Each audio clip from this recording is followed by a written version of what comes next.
I woke up to 3 native sisters on my porch, and one quietly offered herself to me.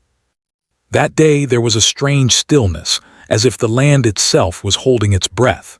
He sat up on his old bed and rubbed his eyes, trying to shake off a dream he could not fully remember. Life had been lonely for a long time now. He lived alone, far from town, after choosing a simple and quiet life away from people.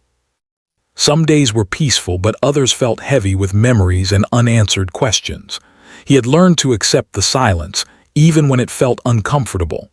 As he stood up and walked toward the front window, he noticed something unusual. There were shapes outside, just beyond the glass. At first, he thought his tired eyes were playing tricks on him. He leaned closer, squinting, and his heart skipped a beat. 3 figures were standing on his porch. He quickly pulled on his jacket and stepped closer to the door, feeling a mix of caution and curiosity. Visitors were rare out here. Almost no one came by unless they were lost or desperate. He paused for a moment, listening. He could hear quiet movement, the soft sound of feet shifting on old wooden boards. When he opened the door, cool morning air rushed in. Standing there were 3 women, clearly related by their features. They looked tired, worn down by more than just travel. Their clothes were dusty, their eyes heavy, but there was a strength in how they stood together. They seemed protective of one another, like a small wall built from shared history. For a few seconds, no one spoke. The silence stretched thick and uncertain. He noticed how carefully they watched him, as if they were ready to leave at the smallest sign of danger. He raised his hand slightly, not as a threat, but to show he meant no harm.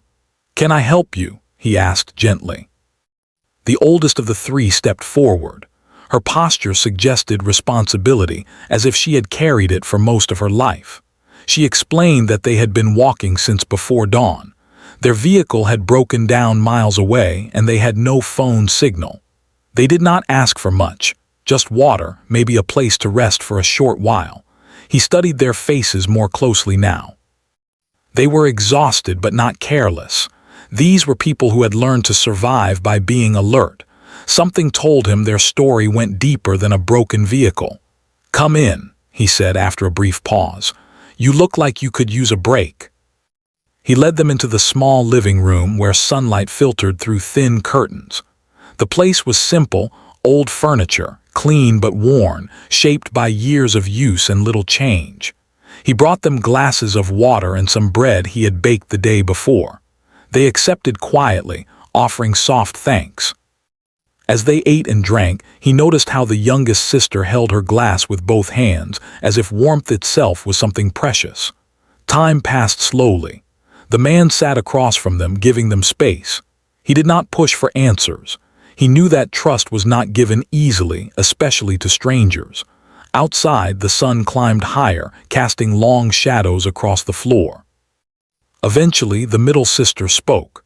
She asked about the land, how long he had lived there, and whether anyone else stayed nearby. He answered honestly, explaining that he lived alone and preferred it that way. His voice carried no pride in the statement, just acceptance. The oldest sister nodded, as if she understood more than he said aloud. She shared that they came from a nearby reservation, though nearby still meant many miles of rough land. Life there had been difficult lately. Opportunities were few, and tensions had grown within their community. They had left not out of choice but necessity. As she spoke, the man felt a familiar ache in his chest. He had known hardship in his own way, loss, isolation, the slow erosion of plans that once felt certain. Listening to her, he realized how different struggles could still carry the same weight. The youngest sister barely spoke, but her presence was noticeable. She watched everything, her eyes moving from the man to the walls, the windows, the floor. There was a quiet depth to her, as if she held more thoughts than words. He offered to help them figure out their next steps. There was a town a few hours away, a mechanic who might help with their vehicle, a shelter if needed. They listened, grateful but uncertain. It was clear they were used to promises that led nowhere. As the morning turned into afternoon, the house felt less like a stranger's place and more like a pause in their long journey. The sisters relaxed slightly, shoulders lowering, breath slowing. Laughter even appeared once, brief but real, when the man joked about his poor cooking skills. Still, beneath the calm, there was tension. He sensed it in the way the oldest sister kept checking the window or how the middle one spoke carefully, choosing each word. They were not just tired. They were afraid of something or someone. When he gently asked if they were being followed, the oldest sister hesitated. Then she shook her head, not denying it but not confirming either. "We just need time," she said. "Time to think." He prepared a simple meal and invited them to stay for dinner. They exchanged looks, silently deciding together, then accepted. As they ate, the quiet sister finally spoke a few words, thanking him not just for the food but for the kindness. Her voice was calm, steady, and sincere. It stayed with him long after she fell silent again. That night, as the day came to an end, the man realized that this encounter was not an accident. 3 strangers had arrived at his door, carrying stories he did not yet fully understand. And somehow, their presence had already begun to change the shape of his quiet life, even before any real decisions were made. The morning that began with silence had turned into something far greater, a beginning he could not have planned, but one he knew would stay with him forever. The next morning arrived slowly, as if the night itself was reluctant to let go.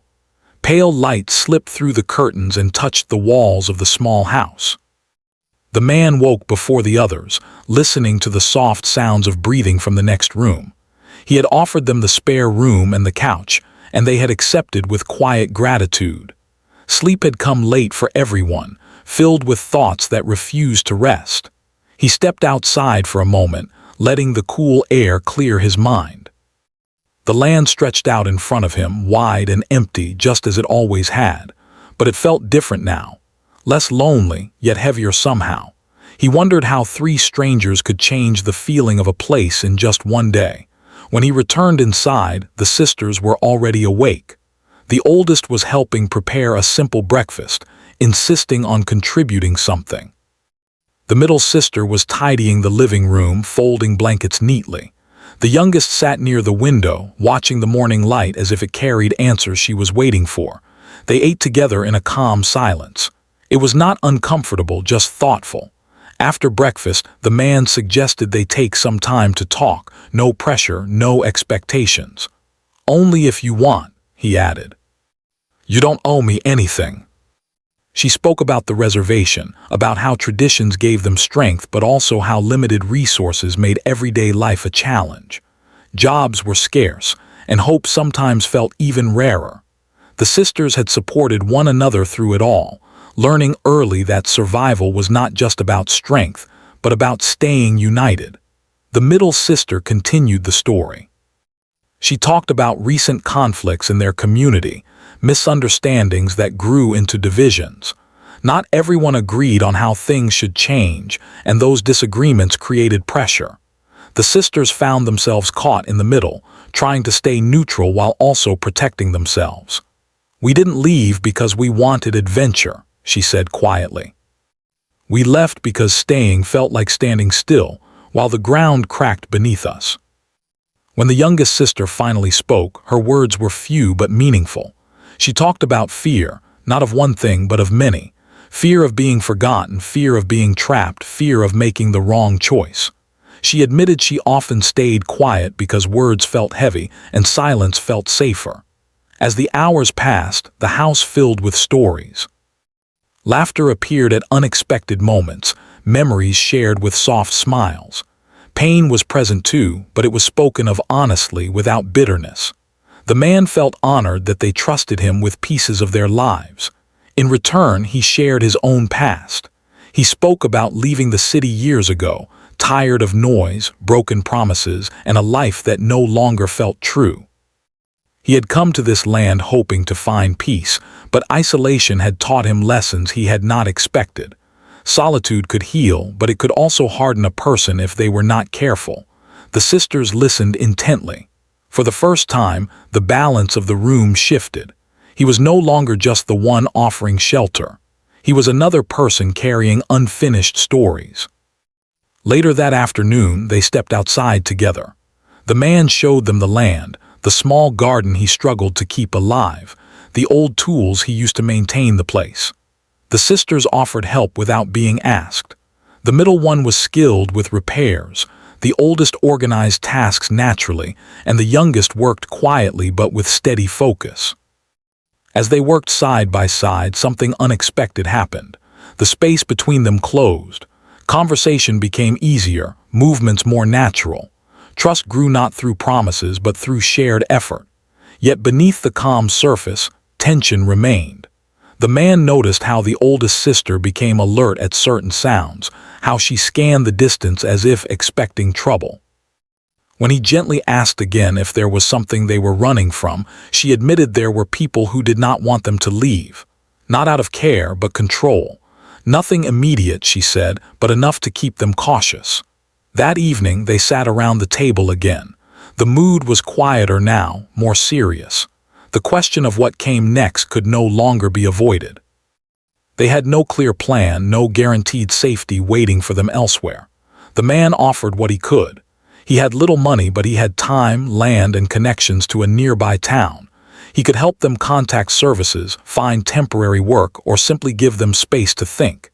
He made it clear there were no conditions. Help to him meant freedom, not obligation. The sisters exchanged looks. Decisions were always made together. Finally, the oldest spoke. They asked if they could stay a little longer, just a few days, to rest and decide. The man agreed without hesitation. That night, after everyone had settled, the youngest sister remained awake.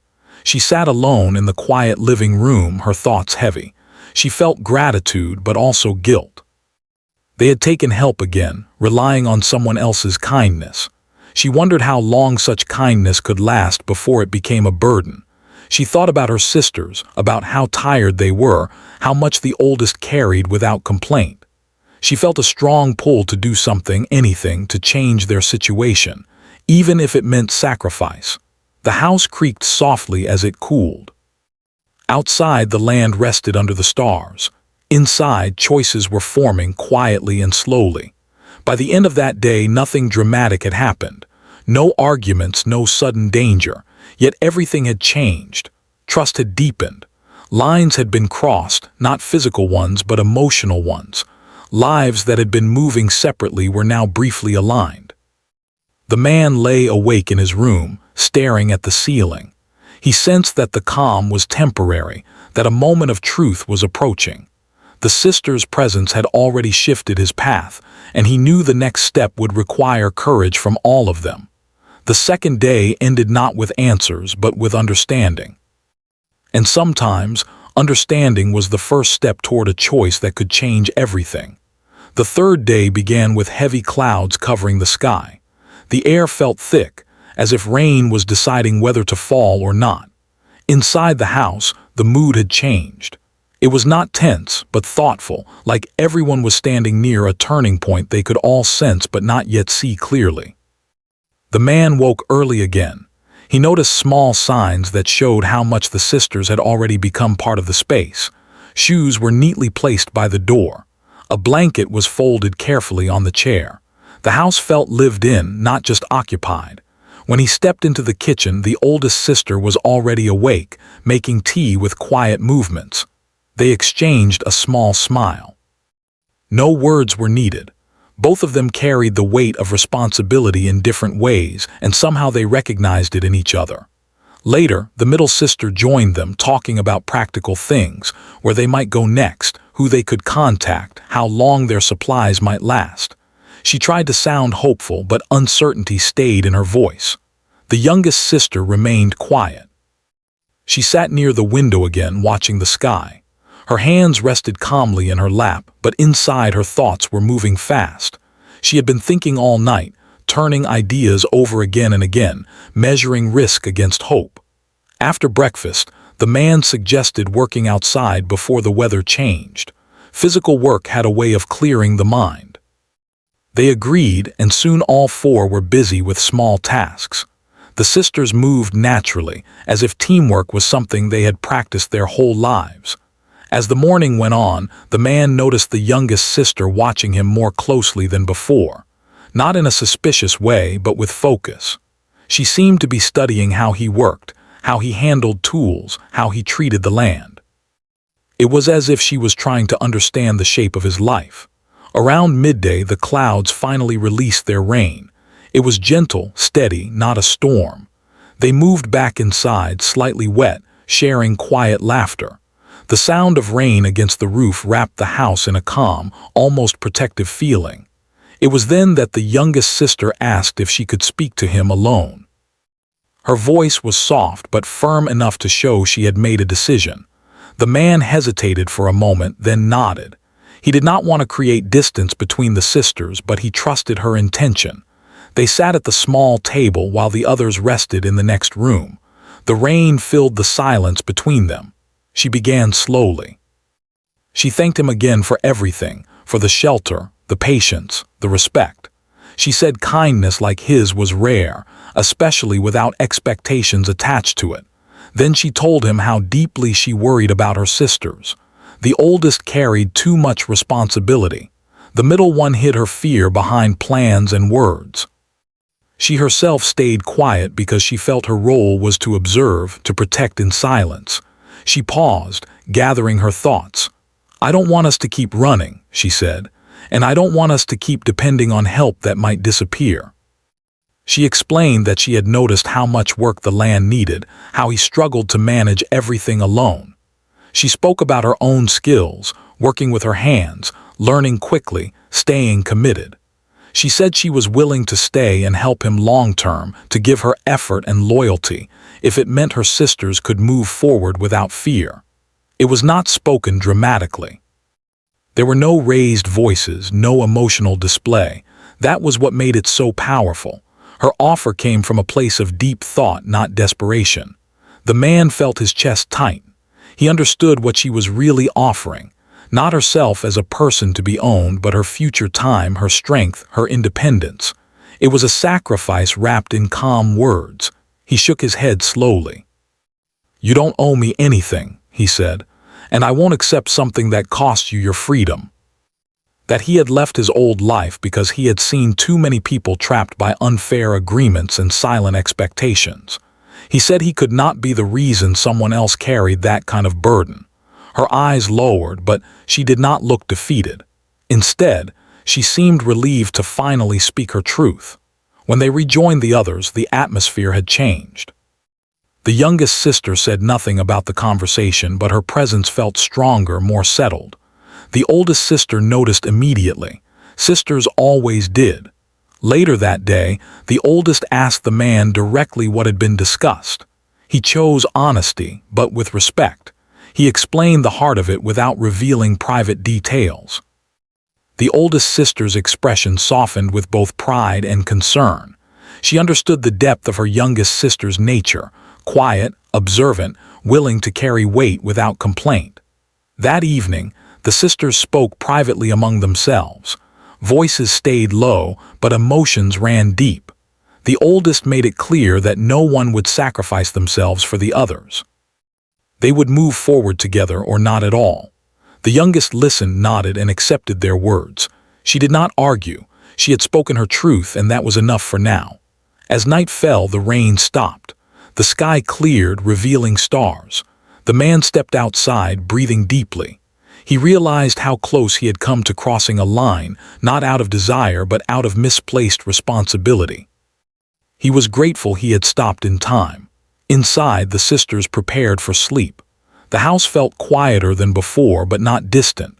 Something important had been faced and acknowledged. The third day ended not with a decision, but with clarity. Everyone now understood the stakes, the risks, and the values that mattered most.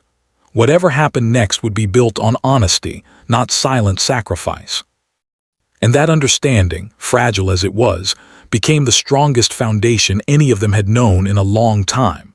The final morning arrived quietly, almost gently.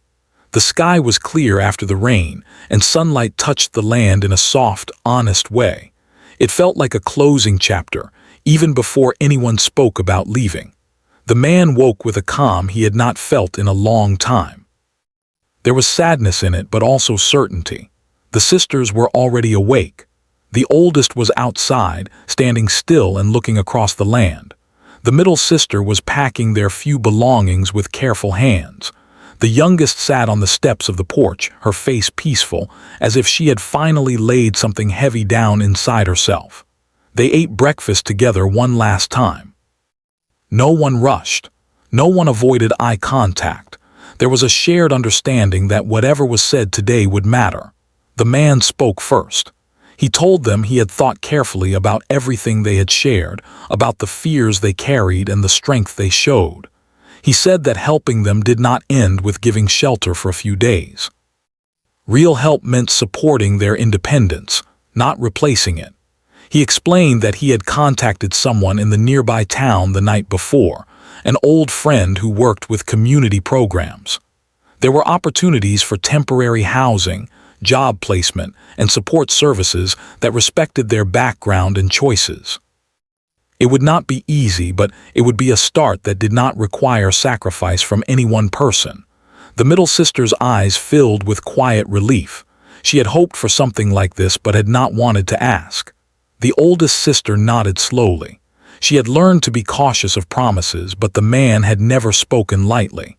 His actions matched his words. The youngest sister listened without interrupting. When the man finished, she stood and thanked him, not with dramatic words but with sincerity that carried weight. She said that what he had given them was not just safety but dignity. He had seen them as people, not problems. They spent the next few hours preparing to leave. The man helped check the old vehicle, making sure it would make the journey. He packed food and water for the road, refusing to hear any arguments. The sisters helped clean the house, returning it to the quiet state it had once been in, though it would never feel exactly the same again. Before they left, the oldest sister asked to speak with him alone. They stood near the edge of the property, where the land opened wide. She told him that leaders were not always those who spoke the loudest or controlled the most. Sometimes they were people who knew when to say no, when to protect boundaries, and when to act with fairness. She said he had done all three. The man thanked her, feeling a tightness in his throat. He admitted that their arrival had changed him more than he expected. He had spent years avoiding connection, believing distance was safer. They had reminded him that kindness did not weaken a person, it strengthened them. The sisters gathered by the vehicle. There were hugs, brief but meaningful. The youngest sister paused in front of him.